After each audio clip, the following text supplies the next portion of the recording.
Dunia seakan berputar sangat lambat kala kedua manusia tersebut berada di udara untuk sesaat. Hingga akhirnya, akibat hantaman yang begitu hebat tersebut, tubuh Kania langsung terpental cukup keras dan jauh dari tempatnya semula. Seketika itu pula kesadaran Kania langsung menghilang. Genangan darah mulai membanjiri di sekitar tubuhnya. Tidak hanya itu, akibat benturan yang keras itu pula, darah mengalir dengan deras dari kening wanita itu, menutupi wajah yang semulanya sangat cantik tersebut. Tidak jauh berbeda dengan Kania, Revan pun ikut terpental. Hanya saja, tidak sejauh istrinya. Kesadaran pria itu pun belum hilang sepenuhnya. Rupanya Revan terlambat menyelamatkan sang istri. Andai ia bisa berlari lebih cepat lagi, mungkin kejadian ini tidak akan terjadi. Mengedarkan pandangannya, pria itu nampak mencari sosok istrinya. Napasnya pun mulai tidak teratur. Revan menatap sendu sang istri yang berada cukup jauh darinya. Berusaha untuk bangkit berdiri, namun kaki Revan terasa mati rasa saja. Tidak bisa digerakkan sama sekali. Namun, melihat kondisi sang istri yang menggenaskan, akhirnya Revan tetap memaksakan diri. Karena tidak mampu untuk berdiri, pria itu menyeret tubuhnya mendekati sang istri. Seakan kehabisan oksigen. Revan terasa sangat sulit untuk bernapas kala melihat kondisi sang istri. Genangkan darah yang tak tahu keluar dari mana membuat Revan benar-benar terpukul. Sayang, lirih Revan dengan suara yang aman pelan. Ah, Kania. Untuk berbicara saja rasanya Revan sangat sulit. Dadanya terasa sangat sesak sekali. Sementara air mata tidak perlu ditanyakan lagi. Benar-benar mengalir dengan deras. Revan mulai menangkup wajah istrinya. Berusaha menghapus darah yang mengalir dari keningnya. Tapi, itu justru membuat penampilan Kania semakin menggenaskan. Para warga mulai mengerumuni korban kecelakaan tersebut. Sopir yang menabrak Kania tadi sudah kabur entah kemana. Tolong istri saya, lirih Revan kala melihat warga-warga yang hanya menonton saja tanpa berniat membantu. Para warga tersebut berhambur, berniat ingin membantu, namun tidak tahu apa yang harus dilakukan. Namun, tiba-tiba datang sebuah mobil. Segera saja seorang pria keluar dari mobil tersebut. Membuka pintu mobil belakang, kemudian segera menghampiri korban. Dengan bantuan beberapa warga, akhirnya Kania dan Revan diangkat dan dimasukkan ke dalam mobil. Terima kasih, Pak, kata Revan dengan tulus. Perlahan kesadaran pria itu mulai menghilang. Kini kakinya terasa sangat nyeri sekali. Membuat pria itu pingsan karena tak mampu menahan rasa sakit tersebut. Pria yang tadi membantu, kala melihat Revan yang ikut tak sadarkan diri, seketika panik. Segera saja ia menambah kecepatan mobil agar segera sampai di sebuah rumah sakit terdekat. Namun, pria itu semakin dibuat terkejut kala mendapati beberapa mobil yang berada di belakangnya terlihat mengikuti ia. Menerka-nerka apakah ia baru saja membuat salah. Tak berselang lama, setelah menambah kecepatan menjadi maksimum, mobil yang membawa mereka bertiga tiba di sebuah rumah sakit. Bertepatan dengan itu pula, beberapa mobil yang sedari tadi mengikutinya ikut berhenti di rumah sakit tersebut. Keluarlah beberapa orang berseragam hitam.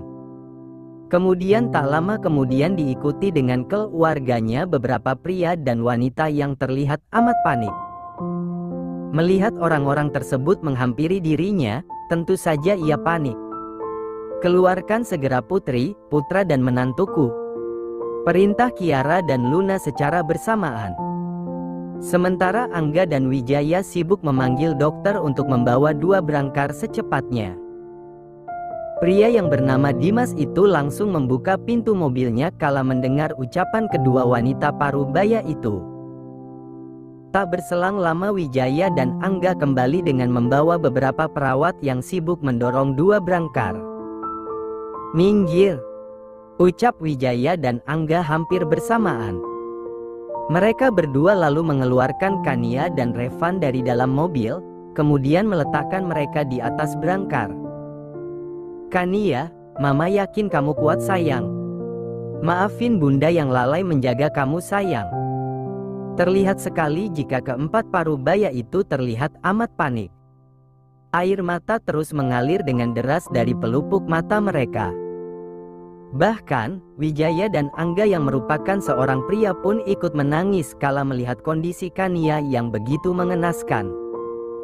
Revan perlahan membuka matanya. Hal pertama yang ia lihat adalah tubuh istrinya yang sedang didorong sama sepertinya. Kebetulan posisi kepalanya saat ini memang sedang menghadap ke arah Kania. "Maafin aku, sayang," lirih Revan menatap sendu istrinya.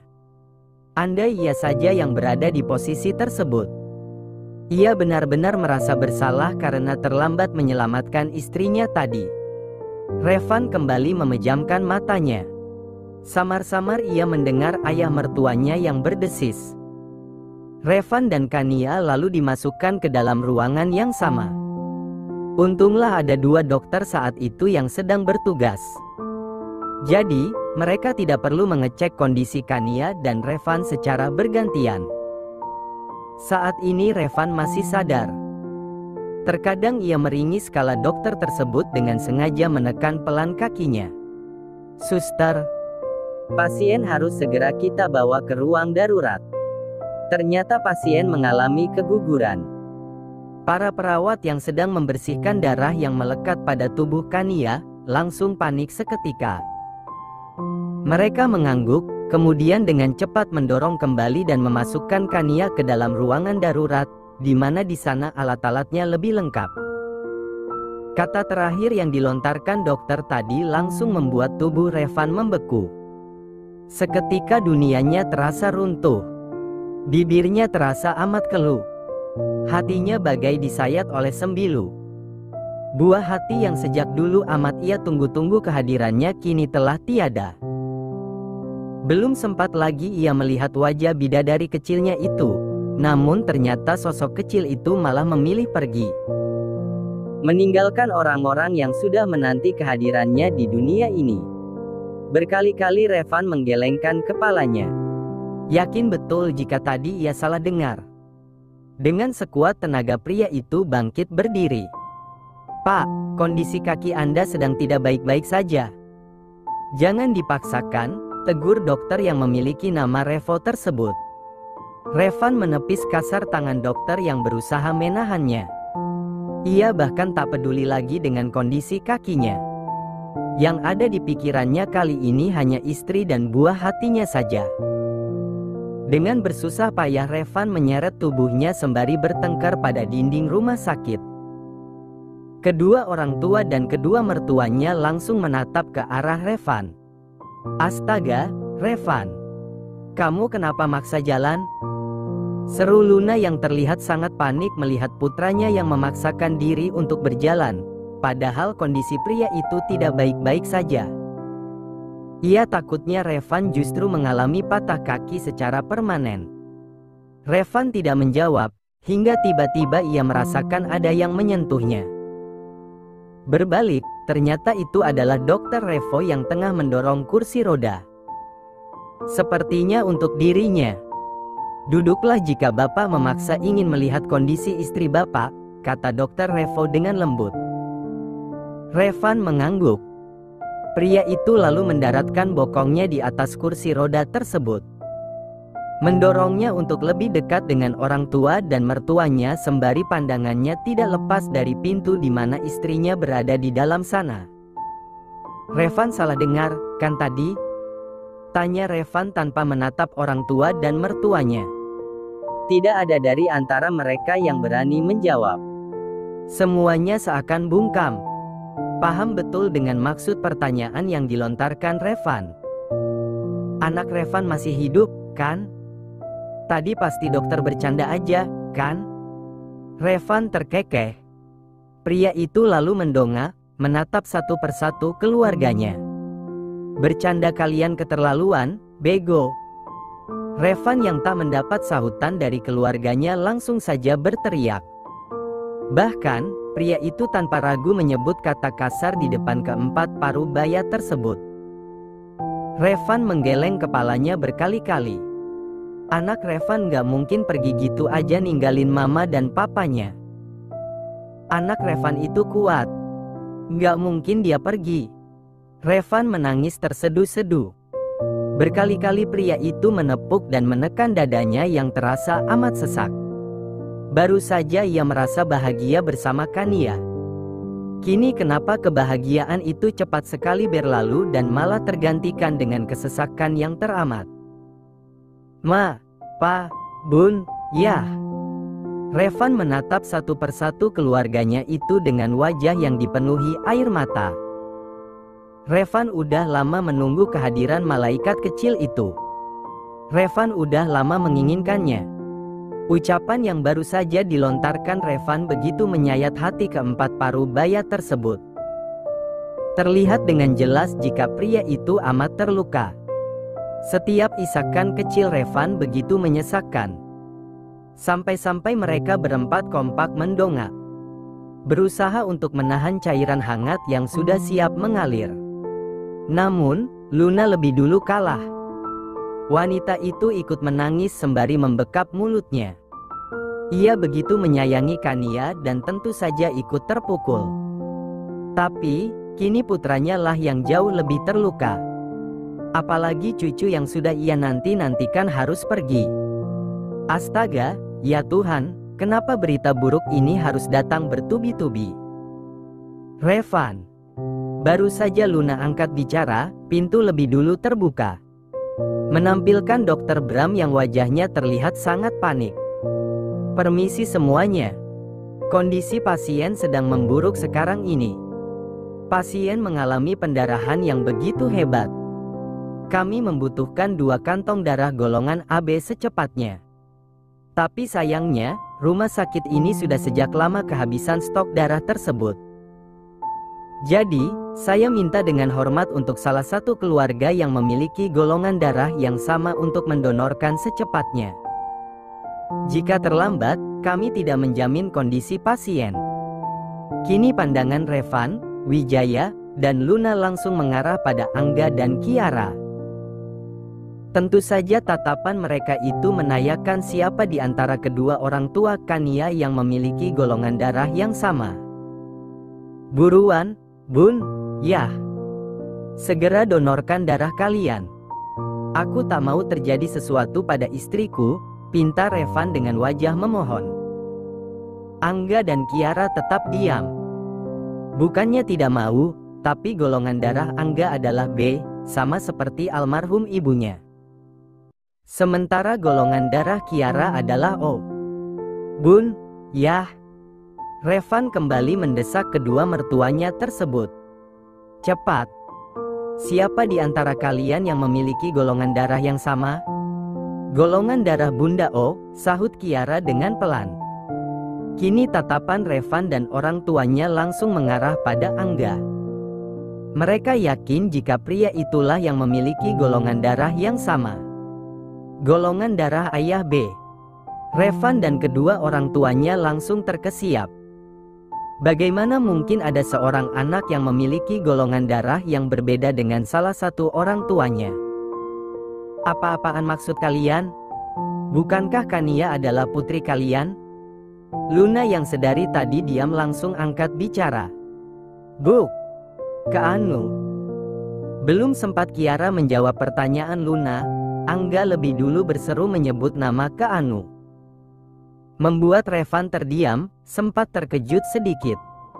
Keanu mana yang dimaksud ayah mertuanya itu? Baru saja Angga mengambil ponselnya yang ada di dalam kantong. Tiba-tiba datang seorang pria yang berlari ke arah mereka. "Sudah aku katakan untuk memperketat penjagaan," teriak Evan dengan wajah merah padam. Biarlah orang-orang memperhatikan mereka karena sudah tidak sopan berteriak di rumah sakit. Nampak jelas kilatan amarah terpancar dari wajah Evan. Pria itu menatap tajam paman dan bibinya. Angga dan Kiara kompak menunduk. Maaf, Ken. Kami tidak menyangka jika anak buah kami bisa selalai itu menjaga Kania. Kami pastikan akan menghukum mereka. Angga akhirnya angkat bicara. Sejujurnya ia juga murka pada anak buahnya yang tak bisa menjalankan perintah dengan baik. Anak buahnya melaporkan jika mereka terlambat menyelamatkan Kania. Tidak ada waktu lagi, Ken. Sebaiknya kamu membantu adikmu terlebih dahulu. Dia sedang memerlukan darah secepatnya. Potong Kiara terlebih dahulu, sehingga ucapan yang hampir keluar dari mulut ke Anu terpaksa ia telan kembali. Pandangan pria itu langsung mengarah ke arah dokter yang terlihat sedang menyaksikan perdebatan mereka. Ambil darah saya saja, Dok. Saya memiliki golongan darah yang sama, AB. Pastikan adik saya selamat. Seluruh keluarga Revan terkejut, terutama Revan. Menerka-nerka apa ini hanya kebetulan saja. Saat Evan berjalan menghampiri dokter, Revan lebih dulu menahan pergelangan tangan pria itu, membuat Evan menghentikan langkahnya. Sebenarnya kamu siapa? Kenapa terlihat begitu murka sekali? Apa kamu masih mencintai Kania? Dia itu istriku. Tekan Revan. Evan yang kebetulan sedang teramat murka langsung menggeram marah. Baf. Sengaja Evan layangkan sebuah pukulan di wajah Revan dengan kuat, membuat pria yang sedang duduk di atas kursi roda tersebut terjatuh. Lo tanya sama mereka, seru Evan sembari menunjuk Kiara dan Angga. Evan lalu segera diperiksa oleh dokter, memastikan jika kondisi pria itu aman untuk melakukan transfusi darah.